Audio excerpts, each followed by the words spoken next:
pipeline's kind of gone cold. There's not much in there. They've got the pressure on them to hit a certain target. They hit a ceiling and they just can't really grow beyond it. We all know referrals are great, but they're so unpredictable. They're so unreliable. The best time to put demand generation in place is 12 months ago, isn't it? But if you obviously people can't do that. So the next best time is now. CEOs still want attribution. They want to know, did that marketing intervention have an impact on this particular opportunity coming into the pipeline? So it's become really hard for marketing leaders to demonstrate that end to end. So today we're going to talk about lead generation and demand generation, and we're going to try and explain the differences between the two. I think there's still quite a lot of confusion, not just with CEOs and CROs, but also marketeers as well. So if we start with lead generation, I think there's two types of lead generation.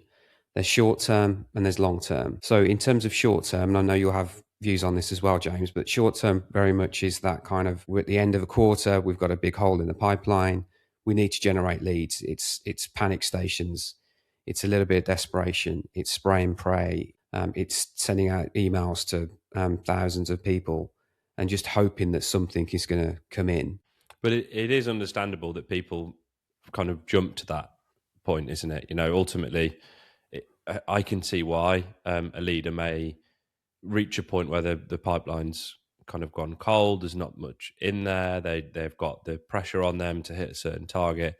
And for someone that isn't fully kind of aware of how things work in terms of how marketing works, for example, it's easy to think, well, just go and generate more leads. That's like asking a salesperson, just close more deals. You know, it doesn't address the root cause of the problem, which is that there isn't enough demand there in the first place, which I think obviously is where demand generation comes in. And no one really wants to be in that situation, but often people find themselves there if they haven't got a demand generation program running. People that are in that position kind of go around these cycles, don't they? They'll try one thing. They've had an email from a company that promises them 10 leads on LinkedIn through automation, and then, you know, they'll hire an SDR and the SDR won't work, and they'll go do all sorts of different things, and they'll cycle through it. And what always ends up happening is that doesn't work. Marketing doesn't work. But it's because there isn't that underlying demand generation there to feed any lead generation effort. So I think that's short-term lead generation. Longer-term lead generation isn't, you know, entirely different in terms of approach, but it's less pressured. It's a kind of more sustained effort over time. Again, you've probably got a team of SDRs. You're probably doing outbound through email, LinkedIn DMs, but it's all very outbound focused. Everything is all focused on trying to convert people that are actually in the buying process at any one time. So you're not doing anything other than looking for people that are in a buying cycle. And as we know, only 5% of your market are ever actually in market at any given time. So it's like fishing in a pond where 95% of the fish aren't going to bite. So just as a bit of context, as we go through this podcast, we're going to refer to the 95-5 rule on a fairly frequent basis. So the 95-5 rule is basically based on your full addressable market, your total addressable market. Only 5% of any market typically is active. So they're actively looking for a solution to a problem. The vast majority, the 95%, are inactive, and they may be looking for information or education on some of their internal problems, but they're not at the point where they're ready to actually look for partners, vendors, suppliers to actually help them solve that problem. Now, basically what you're saying is, for a long-term approach, if you're hitting everybody consistently over that time, then obviously you're going to land on that 5% more often because you're just consistently hitting everybody. The problem with that, particularly for B2B and even more so for those that are in more of a niche kind of complex sales environment, is that you don't have enough in terms of volume in order to make that work. Like if you're targeting 500 companies, for example, because you're in a really niche sector, and you're hammering them month in, month out on the hopes that you're hitting the 5% of those that are in market, you're alienating the 95 every single time you do that. So you're just pissing people off that are in that cycle. You're going to get unsubscribed, you're going to lose that data, or you're going to, even worse, cause, you know, a bad reputation for yourself in the market. So, that can work as a play if you've got high volume, but particularly in B2B and for those that are in a complex sale environment, often there isn't even enough volume there to make that kind of play work either. So demand generation is what successful companies do consistently over time, and they ultimately become the go-to in their niche. And that means that whenever there's a new opportunity, they're always part of that day one consideration set. They're always the one or two or three top companies that everyone in the market knows are the go-to for a particular solution. If you break demand generation down, we see it that there's three levels to it. So you've got broad market demand generation, you've got account-based demand generation, and then you've got demand capture. So we'll take each one of those in turn and explain the dynamics of each. So put simply, broad market demand generation is where you are creating content and distributing that content across multiple channels, trying to engage your audience, and build awareness, familiarity, and trust over time. So that's targeting your full addressable market. That may be a lot of companies that you've never heard of before, but they still fit your ICP, but they don't sit within your CRM. This is really defining a particular niche, a particular ICP, a persona, and you're pushing out content through various different channels, trying to engage them, get them to know, like, and trust you. It's very much an always-on approach. It's not about one piece of content. It's about continuously engaging with your market. And then there's account-based demand generation. So this works for more complex B2B sales where you've got a much smaller number of high-value, more complex deals that are few and far between in comparison to maybe a SaaS market where it's at the other end of the spectrum where you've got a large number of companies that you're targeting. With account-based demand generation, you are targeting a much smaller, very defined set of target accounts. And you're taking the same approach that you take with the broad market demand generation. You're still pushing out content, distributing it across multiple channels with the aim of building familiarity and trust over time.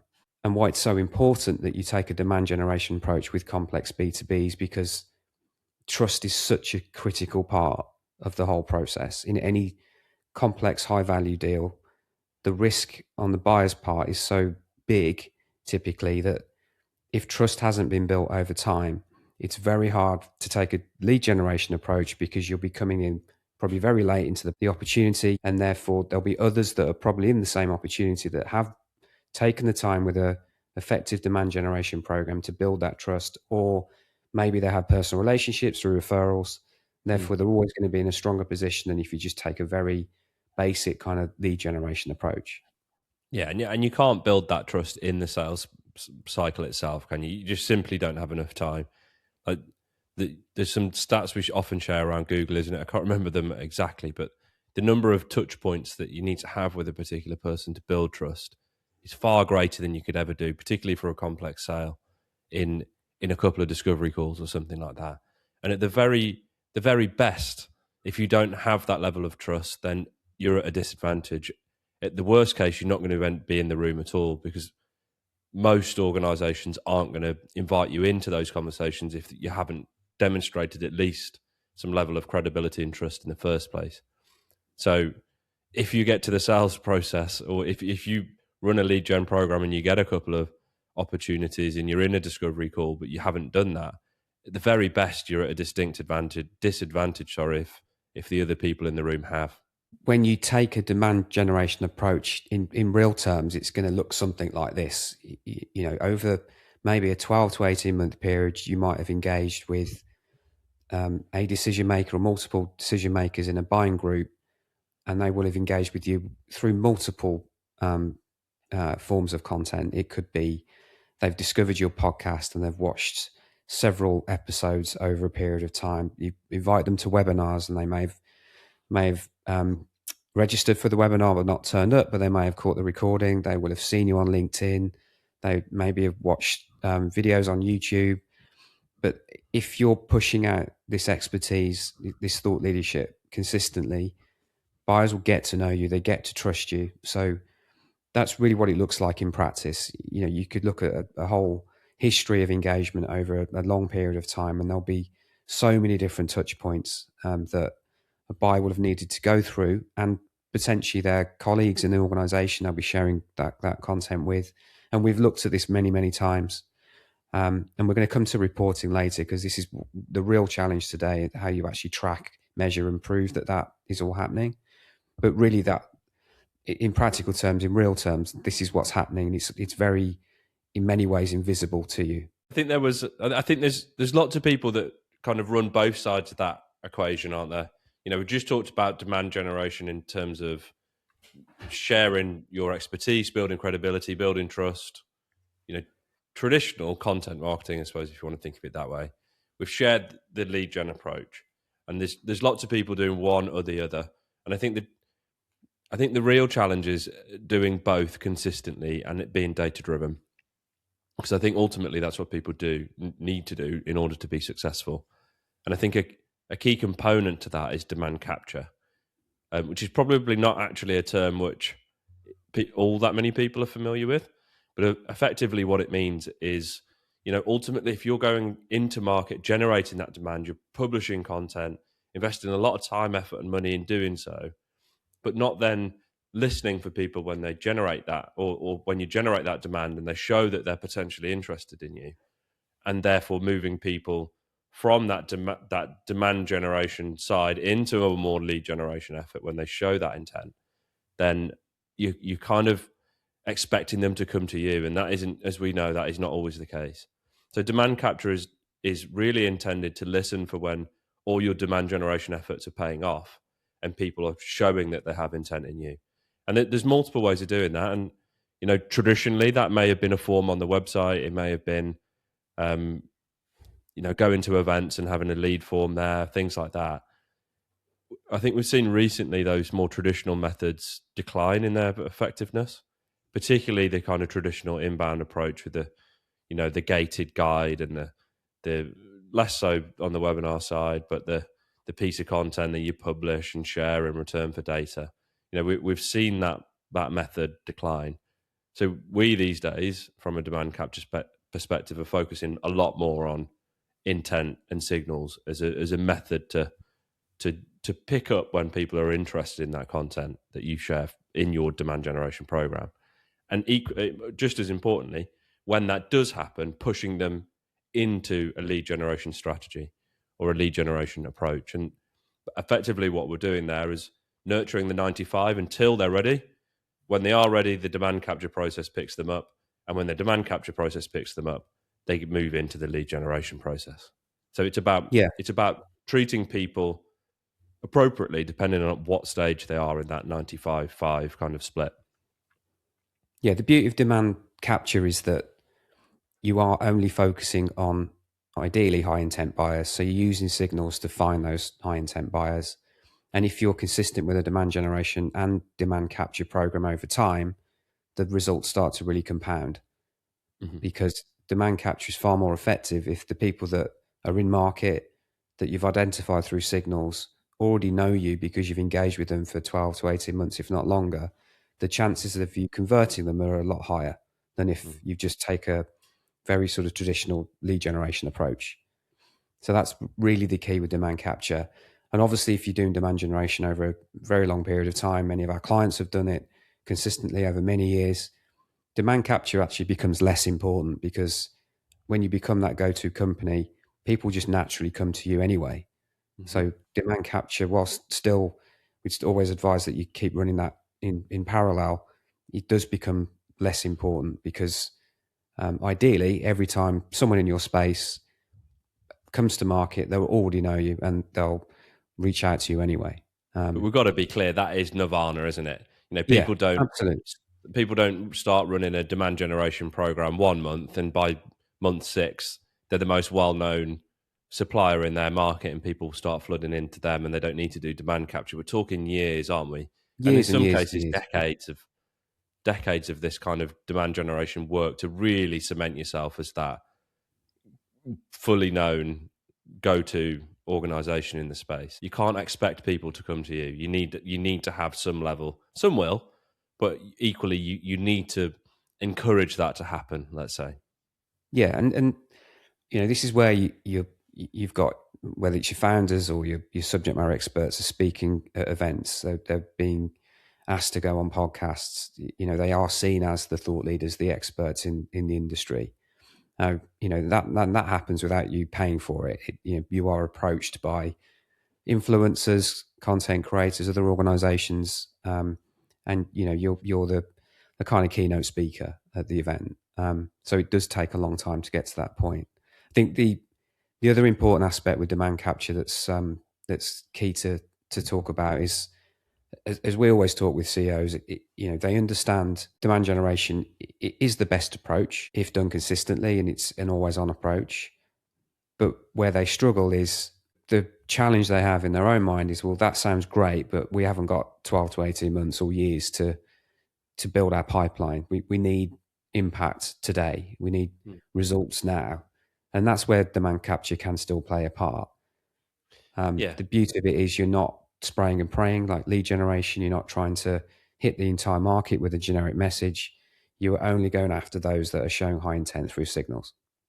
Yeah, as long as you also at that same moment start your demand generation program, because what we'll often see, and it more applies to lead generation than demand capture in the traditional sense, but we'll often see people reach that point of panic, that point of need, and it's understandable, as we talked about at the start, that they'll then jump to lead generation, run a 3-month campaign, get jack shit from it, and then they might get a couple of referrals in, the pressure goes away, and then 6 months later they're back in that same position. It's such a constant kind of vicious circle of that kind of situation. If you don't put demand generation in place, the best time to put demand generation in place is 12 months ago, isn't it? But if you obviously people can't do that, so the next best time is now. And if you constantly just jump to the quick short-term solution, you'll be in a constant cycle of maybe wasting money on expensive campaigns on LinkedIn, etc., without ever having built the foundation for which demand generation really works, which is of course it's like kind of outreach. Sorry, cutting across you. It's like taking a leap of faith. In 12 to 18 months' time, if you've done this consistently, you'll be in a far stronger position where you are getting more opportunities coming to you, when your outreach is more effective because you've got more familiarity. And yes, you've got to hustle in those 12 to 18 months, in that period leading up to when typically you start to see the results. But if you fast forward to 12 months' time, if you have put the effort in, you're going to be in a far stronger position. So, but that's, again, just to reinforce, that's not to say that you can't generate short-term opportunities through demand capture. And it's a far more considered approach that means you won't burn your whole audience, your whole market, with a very sort of spammy kind of outreach approach. Absolutely. I can touch on that a little bit as well, because I think what we probably haven't explained very practically is what we mean by demand capture in that kind of world. What we mean is using something like HubSpot, a buyer intent tool, or others, to listen for when people are researching particular topics that are relevant to you. They may not know about you, they may never have heard of you. Using HubSpot's buyer intent tool again to see when people have visited your website. Of course, they will know about you in that case. Or looking for signals such as job changes, new hires, and using those insights to prompt a response to somebody, or piece of outreach to somebody that may be more likely to be in that buying journey, rather than hitting everyone and hoping for the best. So I'm not sure if we've been really clear about what we mean by that, but hopefully that helps. Yeah, and just the last point before we move on, I think it's so easy, and we see this so often, that companies try to commit to a demand generation program. They haven't got the right processes in place, they haven't got the right resources, and they quickly lose momentum. And then they just revert back to what most companies have if they're not investing in demand generation. They have a heavy reliance on referrals, supplemented by sort of a yo-yo approach to lead generation. So that means the pipeline is lumpy, and they always end up in a sort of a growth plateau. They hit a ceiling and they just can't really grow beyond it. We all know referrals are great, but they're so unpredictable. They're so unreliable. You never know when you're going to get them. With lead generation, again, it's just not a effective way of it's generating gambling, isn't it? opportunities. Yeah. You're just really relying on a little bit of luck, at just getting in at the right time. So this is why it's so unpredictable. If you're waiting for referrals, you've got a hit and miss lead generation program running, you're never going to grow beyond a certain point because it is just not predictable. And everyone wants predictability when they invest in marketing. Because referrals should be those cherries on top, shouldn't they? You know, if you've got this always on demand generation system where you're constantly communicating, sharing your expertise with the 95 so that you're known and trusted when they move into the 5%, you've got demand capture that recognizes when people are moving into that and then triggers outbound lead generation, then that should deliver much more consistent pipeline growth over time. If you're getting referrals on top of that, they should be the kind of cherries on top, as I said. If you're only relying on referrals, it's like you say, it's so unpredictable. It's so kind of precarious as a position to be in, really, isn't it? So let's say you're running a demand generation program. We still see a lot of programs running with the old playbook. So very much orientated around MQLs, gated content, and not really thinking about the channels that the content that they produce is going to be distributed through.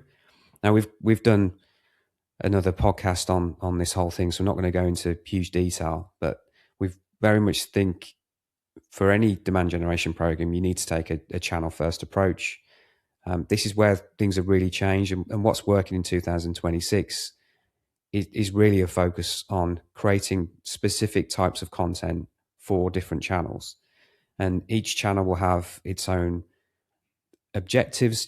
It would generate different types of outcomes. Some channels are better for discoverability, others are better for conversion. Basic example of that is LinkedIn is great for discovery and building authority. Your website is really there for conversion. YouTube is great if you can get people to watch longer form video, because the longer they spend with you, the more they're going to trust you, understand your expertise. So I'm not going to get into that. As I say, we've got another podcast in our channel that talks about this at length. Another one on buyer intent as well. So definitely recommend checking both of those out. But they really cover the more modern approach that works in 2026. So another thing to add into the mix, really, particularly if you're an organization that's engaged in complex B2B sales, long sales cycles, large buying groups, High deals value. that are hundreds of thousands of pounds plus into the millions, it's not going to be very easy to generate lots of leads from a standing start. You've got to build a lot of trust, haven't you, to do that? Sorry for cutting over you. We talked a lot today about having to generate trust in order for people to kind of come to you and engage with you in a buying process. There's a certain level of trust needed to sell a $15 widget on a SaaS platform, and there's a whole new level of trust when you're trying to sell £100,000 up to $1 million kind of consulting framework or program. So, yeah. Yeah. So, I mean, we spoke with a CEO some time ago and comparing us with an agency that focused on SaaS. And, the conversation was like, well, looked at their website. They're creating 30 leads in the first 90 days for a SaaS company. That's because the leads are out there to be generated. If you really think about it, complex sale, how many opportunities are for a large scale transformation program that's north of £1 million? There just aren't that many opportunities out there. So you're not going to generate loads of leads like that. So you're not comparing apples with apples, and you've got to be realistic about the number of opportunities out there, particularly if you're targeting a very small defined set of accounts. So what we also recommend, if you're looking at new business, is to really try and think about more low friction tin opener type offers, as we call them, which will get initial engagement with a net new logo. But from a buyer's perspective, there's less commitment on their part. There's less of an obligation. It's an opportunity to sort of feel each other out, see if there's a good fit. And typically it's a great way to build trust. And it's more realistic that you're going to find more opportunities that are like that. Yeah. And I think to add to that just briefly, obviously a lot of our clients do this, and the ones that we've seen that are really effective are where that engagement has value in its own right. The ones where we've seen them not be effective is, say, for example, when there's an audit that's done. An audit's a good example. Oftentimes an audit has obviously a PDF output at the end, and the value of the audit in its own right is very low because there isn't any change or impact that it has on its own. Things like assessments whereby immediate returns on investment can be achieved. I'm thinking of one for a client that did like a license review that enabled immediate results because the licenses could be updated and money could be saved immediately. Those things have a much better impact and are much more attractive. So I think the audit is the go-to for people that are doing this sort of thing. But I do think that, and we've done them ourselves, haven't we, and successfully. I do think that if you can find something within your service offering that has an immediate and kind of isolated in its own right return, then that's the best place to look. Yeah, absolutely. The last thing we wanted to talk about was reporting, because this has become a real point of tension, I think, now between CEOs and marketing leaders. I think we've been through a phase over the last few years where the MQL was the kind of main KPI, the main metric that everyone accepted was the right thing to measure. I think we've all learned that that's not the case, and in many respects, you can blame some of the tech vendors, those that kind of came up with this whole MQL as a concept, but it's distracted marketers from what's really important as a measure, and that is the contribution to pipeline. The useful thing with MQLs was that it was more trackable through lead forms, so you could see the impact. But the problem with MQLs, as we all know, or many still use it, so probably maybe they don't. But you can't really distinguish between those that are high intent and those that are low intent. You can't really distinguish between the 5% and the 95% with an MQL, because it's typically based on we've downloaded a white paper or attended a webinar. Yeah, so there's a big gap, isn't there, between what an MQL is and what an opportunity is. And until probably recently, there hasn't really been anything in place other than often like an SDR team or a sales team, which is intended to convert that MQL into something which is actually pipeline. And I think a lot of the stuff we talked about earlier about intent capture can help the marketing team take control of that a little bit more. And the tools are now in marketing's hands in order to turn what might be previously considered an MQL into something which is more concrete, more pipeline, through things like social automation or HubSpot prospecting agent, for example, things like that. The other dynamic at play is that buyers are now not responding to those kind of requests for email submissions, and they're not filling out forms anymore. They don't have to, because the content's out there. It's freely available. You don't have to sign up through a form to listen to a podcast. What has happened in parallel is while the CEOs are looking for more certain KPIs, they're looking for more predictable measures that prove ROI, prove the investment is working. On the flip side, it's got really hard, a lot harder for marketing leaders to actually demonstrate that, because buyers are so much more invisible. So if we take the point earlier where, you've probably got a buyer in complex sale that might go through a couple of years of engagement with many different forms of content. A lot of it you just can't track. You can't track who's watching your podcast or listening to your podcast, whether that's on YouTube or Spotify. It's very hard to know how much people are really taking on board your content or your posts, your messages on LinkedIn. There are ways to find some sort of leading and lagging indicators, but it's very hard to build the true picture. And CEOs still want attribution. They want to know, did that marketing intervention have an impact on this particular opportunity coming into the pipeline? So it's become really hard for marketing leaders to demonstrate that end to end, to give the full picture. Software will only take you so far. Data will only take you so far. We've seen work really well is even when you get someone to a discovery call, or even if there is a form on the website that's submitted that is based on an inquiry, make sure you're asking the question of how people found you. Ask the question on discovery calls.